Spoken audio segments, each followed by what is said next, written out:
अगर कुछ प्राकृतिक संख्याओं के योग का मान पूछा जाए, यानी कुछ प्राकृतिक संख्याओं के योग को पूछा जाए, तो आसानी से हम एक फार्मूला है हमारे पास n into n plus 1 upon में 2, इसको यूज़ करके हम निकाल लेते हैं।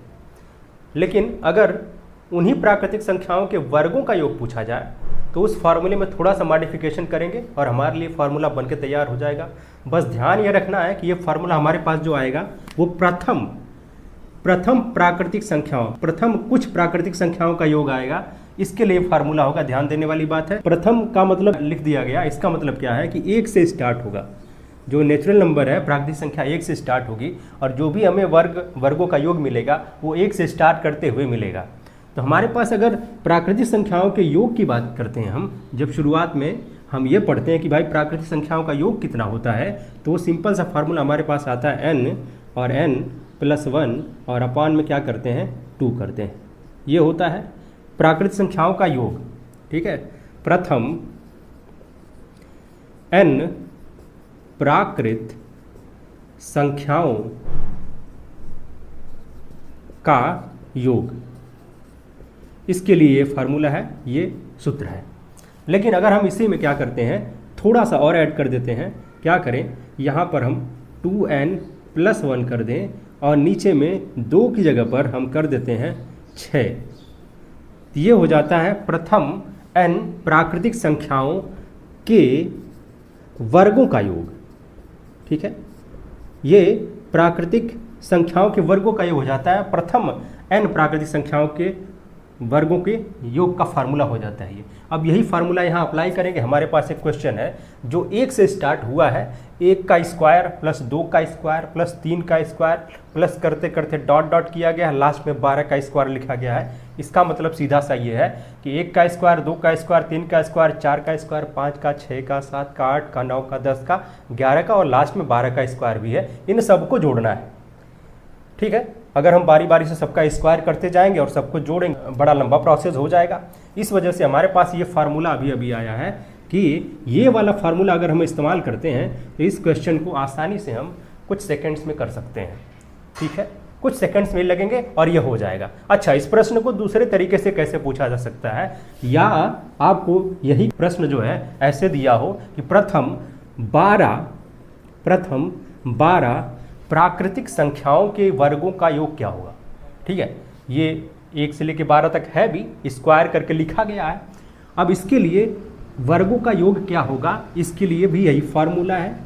मतलब ये जो क्वेश्चन एक बार ऐसे पूछा जा रहा है कि इसका मान क्या होगा, एक बार ऐसे पूछा जाए कि प्रथम 12 प्राकृतिक संख्याओं के वर्गों का योग क्या होगा। सेम क्वेश्चन है, उसका सलूशन सेम आएगा, बस पूछने का तरीका अलग है, बस इतना ही है, इतना अंतर है। बाकी फार्मूला वही अप्लाई करेंगे। यही फार्मूला है हमारे पास। हमने कहा था ये जो n और n प्लस 1 है प्राकृतिक संख्याओं का योग वाला फार्मूला था और नीचे 2 था। हमने क्या किया था कि नीचे जो 2 है उसको 6 से रिप्लेस कर दिया है, इससे प्रतिस्थापित कर दिया है और बगल में एक छोटा सा अलग टर्म हमने लिखा है 2n प्लस 1, एक ब्रैकेट और बढ़ा दिया, एक ब्रैकेट और बढ़ा दिया और ये फार्मूला बन गया हमारे पास। अब ये जो n की वैल्यू कहाँ से आएगी, देखिए जब शुरुआत से बात करते हैं तो स्मॉल n की वैल्यू यही होगी। क्या होगी, जहाँ तक हमारा वर्ग जा रहा है वही n की वैल्यू होगी, यानी n की वैल्यू 12 होगी। जब n की वैल्यू 12 मिल गई, यहाँ पर रखते हैं, यहाँ पर 12 रखेंगे। उसके बाद क्या है, मल्टीप्लाई है। यहाँ अगर मल्टीप्लाई नहीं लिखा गया मतलब क्या है, मल्टीप्लाई ही है। यहाँ डॉट करके भी छोड़ देते हैं या फिर कुछ भी नहीं लगाते हैं, इसका मतलब मल्टीप्लिकेशन होता है, गुणा होता है। ध्यान देने वाली बात यह है। 12 प्लस 1, यहाँ क्या लिखेंगे 12 प्लस 1, यहाँ क्या करेंगे 2 के साथ 12 को गुणा करेंगे और फिर 1 के साथ जोड़ेंगे, इसको नीचे 6 लिखेंगे। क्यों ना हम 6 से इसको 12 को डिवाइड कर देते हैं। अब थोड़ा छोटा हो गया, 2 होगा यहाँ पर और यहाँ आएगा 13 और उसके बाद यहाँ कितना आया 12 दूना 24 और एक 25 आ गया। थोड़ा छोटा हो गया है कि नहीं, 25 हो गया। अब ये सारे ब्रैकेट में, इसका मतलब क्या, इन तीनों नंबर्स को हमें क्या करना है, मल्टीप्लाई करना है, गुणा करना है, ठीक है। 25 और 2 50 होगा, तो ये 50 लिख लेते हैं और 13 लिख लेते हैं। कैसे, 13 को 5 में गुणा कर लेते हैं, 13 पचे 65 होता है, एक जीरो हमने छोड़ा था यहाँ लगा दिया, तो 650 ये प्रथम 12 प्राकृतिक संख्याओं के वर्गों का योग हो गया।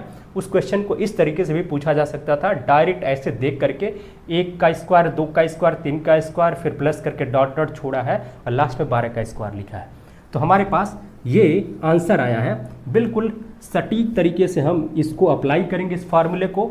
बस याद करने का तरीका भी हमने बताया कि जो प्राकृतिक संख्याओं का योग होता है उसके लिए फार्मूला n+1 और अपान में 2 होता है। आपको 2 को 6 से रिप्लेस कर देना है और क्या करना है, एक ब्रैकेट यहाँ पर और बढ़ाना है और यहाँ लिखना है 2n+1 और ये प्राकृतिक संख्याओं के वर्गों का योग हो जाएगा। ठीक है, अगर आप इसको प्राकृतिक संख्याओं का योग को SN लिखते थे तो यहाँ क्या लिखोगे, SN का स्क्वायर लिखोगे। तो हमारे पास ये फार्मूला आ जाता है जो बिल्कुल प्राकृतिक संख्याओं के योग से संबंधित है, सही तरीके से संबंधित है। बस जो एक्स्ट्रा था यहाँ पर, जो मॉडिफिकेशन करना था, यहाँ जो बदलाव करना था सूत्र में, वो हमने कर दिया है। अब एक और प्रश्न लेते हैं जो थोड़ा सा अलग होगा इससे और उसको सॉल्व करते हैं और देखते हैं कि उसमें किस तरीके से हमें फार्मूले को बदलना पड़ेगा और क्या क्या और दिमाग लगाना पड़ेगा। अब ये हमारे पास जो दूसरा प्रश्न है ये थोड़ा सा अलग है। इसमें क्या अलग है कि हमने 1 से शुरुआत नहीं की है, सीधा 7 से शुरुआत की है। 7 का स्क्वायर, 8 का स्क्वायर, 9 का स्क्वायर, डॉट डॉट करके 12 का स्क्वायर लिखा गया है। मतलब बीच में 10 का स्क्वायर भी होगा और 11 का स्क्वायर भी होगा। इन सबको जोड़ा गया है, इसका मान पूछा गया है। लेकिन हमारे पास जो फार्मूला है, जो प्राकृतिक संख्याओं के वर्गों का योग वाला फार्मूला है, वो क्या है भैया, n+1 और फिर तीसरा ब्रैकेट लगेगा और यहाँ लिखेंगे हम 2n+1 और नीचे में क्या करना है, 6 से भाग कर देना है। ठीक है, यही है ये फार्मूला, हमें पता है। लेकिन ये प्रथम n प्राकृतिक संख्याओं के वर्गों का योग है, इसके लिए ये फार्मूला है। यानी शुरुआत 1 से ही होनी चाहिए। ठीक है, 1 का स्क्वायर, 2 का स्क्वायर, 3 का स्क्वायर, 12 का स्क्वायर कर दिया हमने, n की वैल्यू 12 रखेंगे, उसका मान आ जाएगा। लेकिन बीच से इसके लिए फार्मूला कुछ नहीं है, इसलिए अब क्या करेंगे, हम थोड़ा सा यहाँ पर दिमाग लगाएंगे और करेंगे क्या कि हम एक बार क्या करते हैं कि ये जो 1 का स्क्वायर, 2 का स्क्वायर प्लस 3 का स्क्वायर प्लस ऐसे डॉट डॉट करके और जाएंगे 12 का स्क्वायर तक। पहले हम 1 से लेकर 12 तक के स्क्वायर का योग निकाल लेते हैं। उसके बाद इसमें से हम क्या करेंगे कि ये जो 1 से लेकर के और 7 से शुरुआत हो रही है तो 6 तक जाएंगे, 2 का स्क्वायर और प्लस 3 का स्क्वायर और प्लस डॉट डॉट करके कहाँ 6 का स्क्वायर, इतना पार्ट हम घटा देते हैं तो हमें जो चाहिए वो मिल जाएगा। 7 का स्क्वायर प्लस 8 का स्क्वायर, 9 का स्क्वायर करते करते 12 का स्क्वायर, इन सब का योग मिल जाएगा हमें यहाँ से। अब हमारे पास शुरुआत 1 से है, यहाँ भी शुरुआत हमने 1 से किया, यहाँ भी 1 से किया है, तो आसानी से ये वाला फार्मूला हम अप्लाई कर सकते हैं। इस वाले फार्मूले को इस्तेमाल कर सकते हैं बेझिझक। अब क्या करते हैं, इसको इस्तेमाल करते हैं। यहाँ n की वैल्यू कितनी होगी, n की वैल्यू 12 होगी। यहाँ n की वैल्यू कितनी होगी, यहाँ पर 6 होगी। ध्यान रखना है, n की वैल्यू बदलेंगे और फार्मूला यही लगाएंगे। लिखते हैं n का मान 12 है, दूसरी बार 12 में 1 जोड़ देना है, तीसरा ब्रैकेट लगाना है और 12 में 2 से गुणा करते हुए फिर 1 जोड़ना है, नीचे 6 लिखना है, माइनस लगाएंगे और फिर 1 से लेकर के 6 तक प्राकृतिक संख्याओं के वर्गों का योग निकालना है। n का मान यहाँ पर सीधा सा 6 होगा और 6 लिखेंगे, इंटू में 6 + 1 हो जाएगा और 6 के साथ 2 का गुणा करते हुए प्लस 1 करेंगे और नीचे क्या होगा 6 से काट देते हैं 6 को, इस 6 से इसको काट देते हैं। और ये वैल्यू तो पुरानी वाली है, अभी पहले वाले क्वेश्चन में हमने किया था, ये 650 आया था। मसला सिर्फ इसका है, इसको देख लेते हैं ये कितना आएगा। यहाँ पर 6 तो गायब हो चुका है, 7 बचा है और उसके बाद 2 × 6 = 12 और ये 13। ठीक है, 13 सत्ते कितना होता है, 91 होता है। 13 सत्ते 91 होता है, तो 650 में से 2 × 6 = 12, 13, 13 सत्ते कितना होगा 91। तो 91 को इसमें से घटा देंगे, आंसर हमारे सामने टपक के आ जाएगा। इसके लिए कुछ नहीं करना है, 650 में से अगर हम 100 घटाते हैं तो आएगा 550 और उसमें से 9 और घटा लेते हैं, मतलब 541। ये आंसर आ गया। यही आंसर हमें चाहिए था। जो यहाँ पर जो क्वेश्चन मार्क लगाया गया है, इसका मान कितना होगा, 441 होगा। 541 होगा, 441 नहीं, 541 होगा।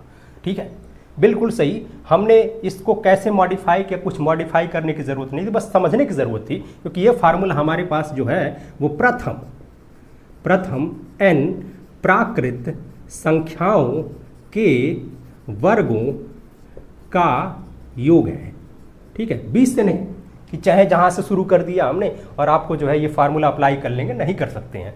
शुरुआत हमें 1 से करनी पड़ेगी, 1 का स्क्वायर, 2 का स्क्वायर, फिर जहाँ आप ले जाना चाहते हो वहाँ तक ले जाओ। सारे प्राकृतिक संख्याओं के वर्गों का योग करके ये दे देगा फार्मूला, लेकिन शुरुआत 1 के स्क्वायर से ही होनी चाहिए। 1 का स्क्वायर, 2 का स्क्वायर, ऐसे चलते जाएंगे। तो ये फार्मूला हमारे पास बिल्कुल एकदम से यूनिवर्सल है। बस ध्यान देने की बात यहाँ पर ये थी कि 7 के स्क्वायर से स्टार्ट किया गया था, तो हमने 1 से लेकर के 12 तक पहले जोड़ लिया, फिर उसके बाद 1 से लेकर के 6 तक घटा लिया, क्योंकि 7 से शुरू किया गया है। तो 7 से जब शुरू किया गया है तो जब 1 से लेकर के 6 तक के स्क्वायर को जोड़ करके घटा देंगे तो ये ऑटोमेटिकली बिल्कुल अपने आप ही 7 के स्क्वायर से शुरू होने वाला जो वर्गों का योग है वो आ जाएगा। आंसर हमारे पास बिल्कुल मौजूद है, 541 बिल्कुल सही आंसर है।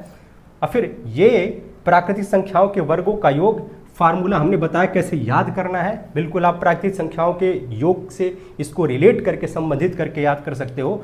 और यही फार्मूला बहुत ही फ़ायदेमंद होता है परीक्षा में। जब क्वेश्चन पूछे जाते हैं तो समझ में नहीं आता कि कैसे हम इसको सॉल्व करें, तो बिल्कुल आप ध्यान रखेंगे n+1 और अपान में 2 होता है प्राकृतिक संख्याओं के प्रथम n प्राकृतिक संख्याओं का योग। और अगर हम यहाँ पर 2 की जगह 6 लिख देते हैं, एक ब्रैकेट और बढ़ा करके 2n+1 यहाँ और कर देते हैं, ये प्रथम n प्राकृतिक संख्याओं के वर्गों का योग आ जाएगा।